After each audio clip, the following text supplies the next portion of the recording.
This is a capital city. It has highways wider than some airports, roundabouts big enough to hold stadiums, entire neighborhoods built and then seemingly abandoned. And yet, almost nobody lives here. This is Naypyidaw, the capital of Myanmar, a city designed for millions that feels like it was built for ghosts. Naypyidaw officially became Myanmar's capital in 2005. On paper, it's home to around 1 million people. But numbers can lie, because this city covers more than 7,000 square kilometers, roughly 4 times the size of London and nearly as large as New York City. Yet when you look closer, something feels off. Whole districts are empty. Traffic lights cycle endlessly with no cars. Apartment blocks sit half-occupied or completely dark. This doesn't feel like a city that grew. It feels like a city that was placed. Before Naypyidaw, Myanmar's capital was Yangon, a dense coastal city with history, culture, and chaos. It was crowded. It was alive. Then, in 2005, the government did something unprecedented. They moved the capital, suddenly, quietly, and inland. Civil servants were ordered to relocate with little warning. Some packed up their lives in days. Others were told only after the decision was irreversible.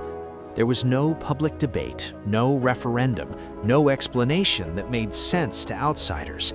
The order came from the Myanmar military junta, and they chose this place, a former jungle, far from the coast, far from crowds. At first glance, Naypyidaw looks modern. Wide roads, neatly planned districts, massive government complexes. But urban planners noticed something strange. This city is unusually spread out. Buildings are isolated from each other. Residential zones are far from commercial ones. Ministries sit behind buffers of empty land. Those iconic 20-lane highways, they're not meant for traffic congestion. They're wide enough for military convoys, and according to some analysts, even emergency aircraft landings. This isn't accidental. It's defensive urban design. A capital that can't be surrounded is a capital that can't be easily overthrown. Myanmar's military has a long memory. In 1988, massive protests erupted in Yangon. Students, monks, and civilians filled the streets. The government lost control. Thousands were killed, and the regime learned a lesson. Dense cities empower crowds. So Naypyidaw was built to do the opposite. You can't gather easily here. You can't march effectively. There is no natural city center to take over. What looks like emptiness is actually intentional. And then there's the most surreal layer of all. Myanmar's generals were deeply influenced by astrology.